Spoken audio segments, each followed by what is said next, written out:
ವೀಕ್ಷಕರೇ, air strike ಆದ ಬೆನ್ನಲ್ಲೇ ಸರ್ಜಿಕಲ್ ಸ್ಟ್ರೈಕ್ 2 ಬೆನ್ನಲ್ಲೇ ಕದಂಬ ನೌಕಾನೆಲೆಯಲ್ಲಿ ಕೂಡ ಹೈ ಅಲರ್ಟ್ ಘೋಷಿಸಲಾಗಿದೆ. ಕಾರವಾರದ ಅರಗಾದಲ್ಲಿರುವಂತಹ INS ಕದಂಬ ನೌಕಾನೆಲೆಯಲ್ಲಿ ಈಗಾಗಲೇ ಅಲರ್ಟ್ ಘೋಷಣೆ ಮಾಡಲಾಗಿದೆ. ಸ್ಟೇಟ್ 1 ಅಲರ್ಟ್ ಘೋಷಿಸಿದೆ ನೌಕಾಪಡೆ. ಯಾವುದೇ ಕ್ಷಣದ ಕಾರ್ಯಾಚರಣೆಗೆ ಸನ್ನದ್ಧವಾಗಿರಬೇಕು ಅನ್ನುವ ಎಚ್ಚರಿಕೆಯನ್ನು ಕೊಡಲಾಗಿದೆ ನೌಕಾಪಡೆಯಿಂದ. ಕಾರವಾರ ಅಷ್ಟೇ ಅಲ್ಲದೆ ದೇಶದಾದ್ಯಂತ ಹೈ ಅಲರ್ಟ್ ಘೋಷಣೆ ಮಾಡಲಾಗಿದೆ. ವೀಕ್ಷಕರು, ಈಗಾಗಲೇ ಪಾಕಿಸ್ತಾನ ಯಾವ ರೀತಿಯಾದಂತಹ ನಿರ್ಧಾರಗಳನ್ನು ಕೈಗೊಳ್ಳಬಹುದು ಅನ್ನುವ ಒಂದು ಅಂದಾಜು ಮಾಹಿತಿಯನ್ನ ಆಧರಿಸಿ ಯಾವ ರೀತಿಯಾಗಿ ಶತ್ರುಗಳು ನಮ್ಮನ್ನ ಎದುರಿಸಬಹುದು ಮತ್ತು ಅವರು ಯಾವ ರೀತಿಯಾದಂತಹ ಪ್ರತೀಕಾರಕ್ಕೆ ಮುಂದಾಗಬಹುದು, ಹೀಗೆ ಎಲ್ಲ ಮುನ್ನೆಚ್ಚರಿಕಾ ಕ್ರಮಗಳನ್ನು ಅನುಸರಿಸಲೇಬೇಕಾದಂತಹ ಒಂದು ಅನಿವಾರ್ಯತೆ ನಮ್ಮ ದೇಶಕ್ಕೆ ಇರೋದ್ರಿಂದ ಪ್ರತಿ ಮೈಯೆಲ್ಲವೂ ಕೂಡ ಕಣ್ಣಾಗಿರಬೇಕಾದಂತಹ ಒಂದು ಪರಿಸ್ಥಿತಿ ನಿರ್ಮಾಣ. ಕಾರ್ಯಾಚರಣೆ ಮಾಡಿ ಅಂತ ಹೇಳುವಂತ ಆ ಒಂದು ವಿಚಾರಕ್ಕೂ ಕೂಡ ನಮ್ಮ ಪ್ರಧಾನಮಂತ್ರಿಯವರು ಪೂರ್ತಿ ಸಹಕಾರ ನೀಡಿದ್ದಕ್ಕೆ ಪ್ರಧಾನಮಂತ್ರಿಯವರು ಕೂಡ ಅಭಿನಂದನೆ ಸಲ್ಲಿಸ್ತಾರೆ. ಪಾಕಿಸ್ತಾನದಲ್ಲಿ ಕೆಲವೊಂದಿಷ್ಟು ಮಾಧ್ಯಮಗಳು ತೋರಿಸ್ತಾ ಇದೆ, ಏನು ಆಗೇ ಇಲ್ಲ, ಚುನಾವಣೆ ಗಿಮಿಕ್ಕೋಸ್ಕರ ಈ ಭಾರತದಲ್ಲಿ ಈ ತರ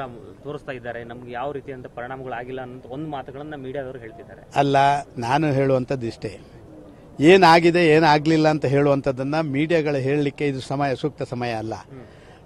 ನಿನ್ನೆ ರಾತ್ರಿ ನಡೆದಂಥ ವಿದ್ಯಮಾನ, ಅಲ್ಲಿ ಆದಂಥ ಸಾವು ನೋವುಗಳ ಬಗ್ಗೆ ಅಧಿಕೃತವಾದಂಥ ಮಾಹಿತಿಗಳನ್ನು ಸಂಗ್ರಹ ಮಾಡಿದ ನಂತರವೇ ಮಾಧ್ಯಮಗಳು ಹೇಳಬೇಕು. ಪಾಕಿಸ್ತಾನದ ಮಾಧ್ಯಮಗಳು ಹಾರಿಕೆ ಸುದ್ದಿ ಹರಡಿದರೆ ಅದನ್ನು ಯಾರೂ ನಂಬುವರಿಲ್ಲ. ಅಧಿಕೃತವಾಗಿ ಸಂಗತಿಗಳು ಸ್ವಲ್ಪ ಹೊತ್ತಿನಲ್ಲಿ ಗೊತ್ತಾಗುತ್ತೆ. ನಮಗೆ ತಿಳಿದಂಥ ಮಾಹಿತಿ ಪ್ರಕಾರ 250ಕ್ಕೂ ಹೆಚ್ಚು ತರಬೇತಿ ಪಡೆಯುತ್ತಾ ಇರುವಂಥ ಉಗ್ರರು ಇವತ್ತು ನಿರ್ನಾಮ ಆಗಿದ್ದಾರೆ ಅಂತ ಹೇಳುವಂಥ ಮಾಹಿತಿಗಳು ಲಭ್ಯ ಆಗಿದೆ. ನಮಗೆಲ್ಲಿರೋದು ಜಾಗತಿಕ ನಮ್ಮ ಮಾಧ್ಯಮಗಳಿಗೆ ಈ ಸಂಗತಿಗಳು ಗೊತ್ತಾಗುತ್ತೆ. ಸಾಯಂಕಾಲ ಎಲ್ಲವೂ ದಾಳಿ ಆದಂತ ಸಂದರ್ಭದಲ್ಲಿ ಇಡೀ ದೇಶ ಶೋಕದಲ್ಲಿ ಇದ್ದಂತ ಸಂದರ್ಭದಲ್ಲಿ ಈ ಬುದ್ಧಿಜೀವಿಗಳಂತ ಕರೆಸ್ಕೊಂಡಂತವರು ಅನೇಕ ಸ್ಟೇಟ್ಮೆಂಟ್ಗಳನ್ನು ಕೊಟ್ಟರು. ಚುನಾವಣೆ ಗಿಮಿಕ್ ಮಾಡಿದ್ರು, ಮೋದಿ ಅವರು ಈ ಚುನಾವಣೆ ಟೈಮಲ್ಲಿ ಈ ರೀತಿ ಆಗಿದೆ ಅನ್ನುವಂಥ ಮಾತನ್ನು ಹೇಳಿದ್ರು. ಈಗ ಅವರು ಹೇಳ್ತಿದ್ದಾರೆ ಭಾರತೀಯ ಸೈನ್ಯಕ್ಕೆ ಜೈ ಅಂತ ಹೇಳ್ತಿದ್ದಾರೆ. ತಮ್ಮ ಅಭಿಪ್ರಾಯ ಸರ್? ನೋಡಿ, ಬುದ್ಧಿಜೀವಿಗಳು ಅವರ ಮಿದುಳನ್ನ ಚೀಲದಲ್ಲಿ ಒಂದು ನೇತು ಹಾಕ್ತಾರಲ್ಲ, ಅದರಲ್ಲೇ ಹಾಕೊಂಡು ಹೋಗುವುದಲ್ಲ.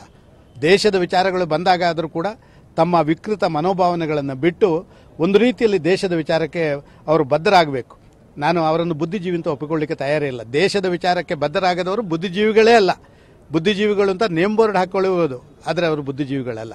Thank you sir.